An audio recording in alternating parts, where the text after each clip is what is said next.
எல்லாருக்கும் வணக்கங்க. இந்த பதிவு என்னன்னு பார்த்தீங்க அப்படின்னா, நம்ம பூசை பொருட்கள் எல்லாத்தையுமே எப்படி சுத்தம் செய்கிறதுன்றதுக்கான பதிவாக தான் கொடுத்துருக்குறேன். அதுக்கு ஒரு பெரிய பாத்திரம், என்னோட பூஜை பொருட்கள் எல்லாமே உள்ளே அடங்குற மாதிரி ஒரு பாத்திரம் எடுத்துக்கிட்டேன். அதில் ஒரு 3/4 வாசி அளவுக்கு தண்ணி வச்சுட்டு, அதில் கொஞ்சமாக புளி போட்டு நல்லா கொதிக்க வச்சு எடுத்துக்கிட்டேன். நீங்கள் கொதித்த தண்ணியிலையும் புளி போடலாம், புளி போட்டுட்டும் கொதிக்க வைக்கலாம்.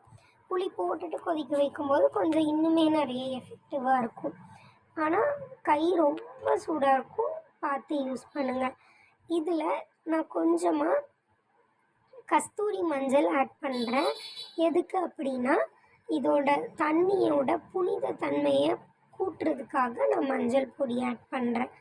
அதுக்கப்புறமா பார்த்தீங்க அப்படின்னா, உப்பு தீபம் நான் எப்போவுமே ஏற்றுவேன். அந்த உப்பு தீபத்தில் இருக்கிற உப்பை நான் மாற்றுற அன்னைக்கு இதில் போட்டுருவேன். மாற்றலை அப்படின்னா அது அப்படி இருக்கும். நான் வேறு கல்லுப்பை எடுத்து போடுவேன். அந்த மாற்றுற அன்னைக்கு மட்டும் அதில் யூஸ் பண்ண அந்த கல்லுப்பை இதில் போடுவேன். போட்டுட்டு இந்த திரி தனியாக எண்ணெய் தனியாக பிரித்து எடுத்துட்டு மற்ற எல்லா பொருட்களையுமே உள்ளே போட்டுட்டேன். அகல் விளக்கு வரைக்கும் எல்லாமே உள்ளே போட்டுட்டேன். இது நல்லா எவ்வளோ நேரம் ஊறுதோ அவ்வளோ பளபளன்னு உங்களுக்கு வரும். நீங்கள் ஒரு 2 மணி நேரத்துக்கு மேலே இதை ஊற விட வேண்டாம். நான் ஒரு 2.5 மணி நேரம் வரைக்கும் ஊற விட்டுருந்தேன் ஒரு தடவை. எனக்கு அந்த சிலைகள் எனக்கு மீஷோலேருந்து வாங்கினது கோட்டிங் கொடுத்தது, அது எல்லாமே போக ஆரம்பிச்சிட்டேன். ஸோ அதனால் நீங்கள் 2 மணி நேரத்துக்கு மேலே அதை யூஸ் பண்ண வேணாம். இதை போட்டு ஊற வச்சதுக்கப்புறமா ஒரு கரைசல் நம்ம ரெடி பண்ணுவோம். நார்மல் A1 அப்படி இல்லைன்னா விம்ஜெல்லோ, நீங்கள் என்ன பொருள் யூஸ் பண்ணி எப்பவும் தேய்ப்பீங்களோ அதை வச்சு நீங்கள் ஸ்க்ரப்பர் வச்சு தேய்ச்சாலே போதுமானது. நல்ல பளபளன்னு வந்துடும், அழுக்கு எதுவுமே உள்ள தங்காது. நான் பாருங்கள், தசாங்கம் பொடி இருந்த அகல் விளக்கு வரைக்கும் நான் அதில் தான் போடுறேன்.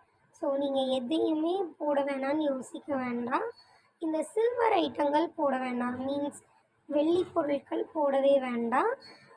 ஏன்னா அது எப்படி ரியாக்ட் ஆகும்னு எனக்கு தெரியல. நான் போட்டது எல்லாமே பித்தளை பொருட்கள்.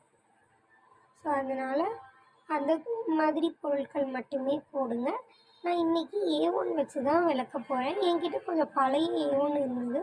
ஸோ அதையுமே நான் இதில் ஊற்றிக்கிட்டேன். அது ஊற்றலாம், இல்லை வெஞ்சல் ஊற்றலாம். உங்களுக்கு இன்னுமே நல்லா தேய்க்கிறதுக்கு இலகுவாக இருக்கும். நன்றி.